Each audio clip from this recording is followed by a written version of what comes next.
ಎಂಬತ್ತರ ದಶಕದ ಬಟ್ಟಲು ಕಣ್ಗಳ ದುಂಡು ಮುಖದ ಚೆಲುವೆ ಮಂಜುಳಾ.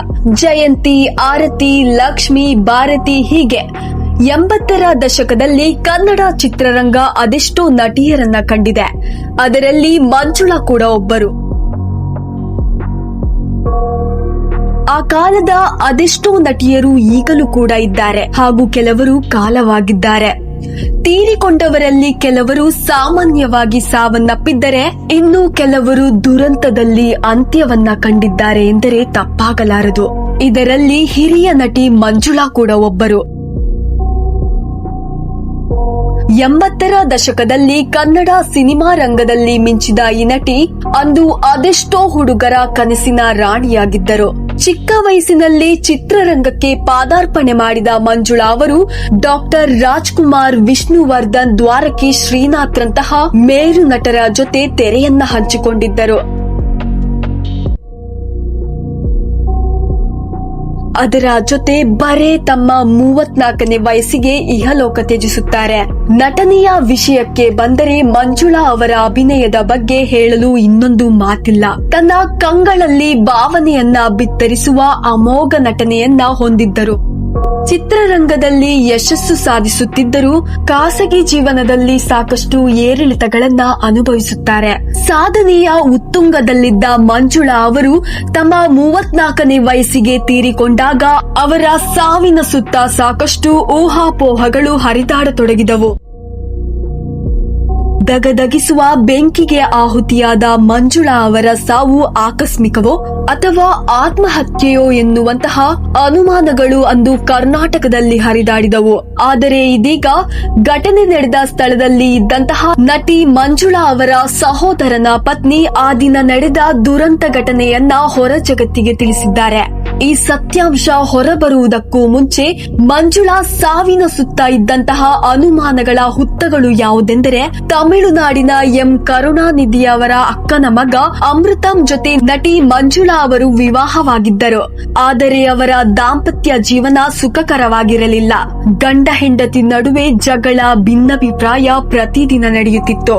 ಈ ಸಂಬಂಧ ಸರಿಬರದ ಕಾರಣ ಒಂದು ದಿನ ಅಮೃತಂ ಅವರು ಮಂಜುಳಾರನ್ನ ಬಿಟ್ಟು ಮದ್ರಾಸ್ಗೆ ಹೋಗಿ ಅಲ್ಲಿ ತಮ್ಮ ಮುಂದಿನ ಜೀವನವನ್ನ ಶುರು ಮಾಡಿಕೊಂಡರು. ಒಬ್ಬಂಟಿಯಾಗಿದ್ದ ಮಂಜುಳಾ ಅವರ ಜೀವನಕ್ಕೆ ಮತ್ತೆ ಚಾಮರಾಜನಗರದ ಹುಡುಗನೊಬ್ಬನ ಆಗಮನವಾಗುತ್ತದೆ. ಮಂಜುಳಾ ಅವರು ಆ ಹುಡುಗನ ಜೊತೆ ಪ್ರೀತಿ ಮಾಡಲು ಶುರು ಮಾಡ್ತಾರೆ. ಆದ್ರೆ ಮದುವೆ ವಿಷಯ ಬಂದಾಗ ಆತ ನಿರಾಕರಿಸಿದ ಎಂದು ಹೇಳಲಾಗುತ್ತದೆ. ಹಾಗಾಗಿ ಮಂಜುಳಾ ಅವರು ಪ್ರೀತಿಸಿದವನು ಮೋಸ ಮಾಡಿದ ಎಂಬ ಕಾರಣಕ್ಕಾಗಿ ಬೇಸತ್ತು ಗ್ಯಾಸ್ ಲೀಕ್ ಮಾಡಿ ಬೆಂಕಿ ಹೊತ್ತಿಸಿ ಆತ್ಮಹತ್ಯೆ ಮಾಡಿಕೊಂಡರು ಎನ್ನಲಾಗುತ್ತಿತ್ತು. ಆದರೆ ಇದು ನಿಜವೋ ಗಾಳಿ ಸುದ್ದಿಯೋ ಎಂದು ಇಂದಿಗೂ ಯಾರಿಗೂ ತಿಳಿದಿಲ್ಲ. ಹೆಚ್ಚಿನವರು ಇದನ್ನ ಗಾಳಿ ಸುದ್ದಿ ಎಂದು ಕೂಡ ಹೇಳ್ತಾರೆ. ಆದರೆ ಇದೀಗ ಘಟನೆ ನಡೆದ ಸ್ಥಳದಲ್ಲಿ ಇದ್ದಂತಹ ನಟಿ ಮಂಜುಳಾ ಅವರ ಸಹೋದರನ ಪತ್ನಿ ಆ ದಿನ ನಡೆದ ದುರಂತ ಘಟನೆಯನ್ನ ಹೊರ ಜಗತ್ತಿಗೆ ತಿಳಿಸಿದ್ದಾರೆ. ಮಂಜುಳಾ ಅವರು ತುಂಬಾ ಒಳ್ಳೆಯ ವ್ಯಕ್ತಿತ್ವವನ್ನ ಹೊಂದಿದ ಮಹಿಳೆಯಾಗಿದ್ದರು. ಎಲ್ಲರನ್ನ ಪ್ರೀತಿಯಿಂದಲೇ ಮಾತಾಡಿಸುತ್ತಾರೆ ಎಂದು ಹೇಳ್ತಾರೆ ಮಂಜುಳಾ ಅವರ ತಮ್ಮನ ಪತ್ನಿ.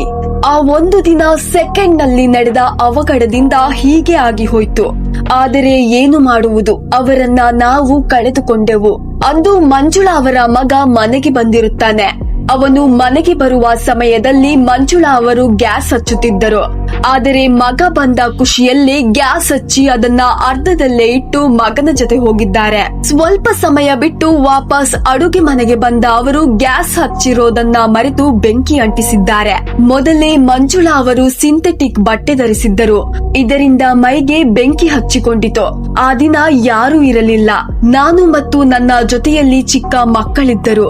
ಅವರು ಜೋರಾಗಿ ಕೂಗಿಕೊಂಡಾಗ ಏನು ಮಾಡಬೇಕೋ ತಿಳಿಯಲಿಲ್ಲ.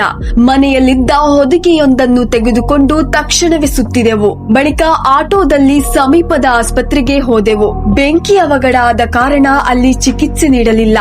ಹಾಗಾಗಿ ನಾವು ಅಲ್ಲಿಂದ ವಿಕ್ಟೋರಿಯಾ ಆಸ್ಪತ್ರೆಗೆ ತೆರಳಿದೆವು. ಗಂಟೆ ರಾತ್ರಿ 8 ಆಗಿತ್ತು. ಆಟೋದಲ್ಲಿ ನೀರು ಬೇಕು ಎನ್ನುತ್ತಿದ್ದರು. ನಾನು ಆಟೋ ನಿಲ್ಲಿಸಿ ನೀರು ತಂದುಕೊಟ್ಟೆ. ತಣ್ಣಗಾಯ್ತು ಅಂದಿದ್ದರು. ಆ ಬಳಿಕ ಆಸ್ಪತ್ರೆಗೆ ನಾವು ದಾಖಲಿಸಿದೆವು. ಆಮೇಲೆ ಏನಾಯ್ತು ಎಂದು ಎಲ್ಲರಿಗೂ ಗೊತ್ತಿದೆ. ನಾವು ಅವರನ್ನ ಕಳೆದುಕೊಂಡೆವು. ಇದು ಆತ್ಮಹತ್ಯೆಯೂ ಅಲ್ಲ, ಏನೂ ಅಲ್ಲ.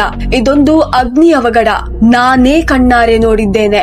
ಇದು ನಡೆದು 1 ವಾರ ಆಸ್ಪತ್ರೆಯಲ್ಲಿದ್ದರು. ನಂತರ 1986 ಸೆಪ್ಟೆಂಬರ್ 12ರಂದು ತೀರಿಕೊಳ್ಳುತ್ತಾರೆ ಎಂದು ಮಂಜುಳಾ ಅವರ ಸಹೋದರ ಪತ್ನಿ ಭಾವುಕರಾಗುತ್ತಾರೆ. ಅದೇನೇ ಆದರೂ ಮಂಜುಳಾ ಅವರು ಕನ್ನಡ ಚಿತ್ರರಂಗ ಕಂಡ ಅದ್ಭುತ ಕಲಾವಿದೆ. ಕನ್ನಡ ಚಿತ್ರರಂಗಕ್ಕೆ ಅವರ ಕೊಡುಗೆ ಅಪಾರವಾದದ್ದು.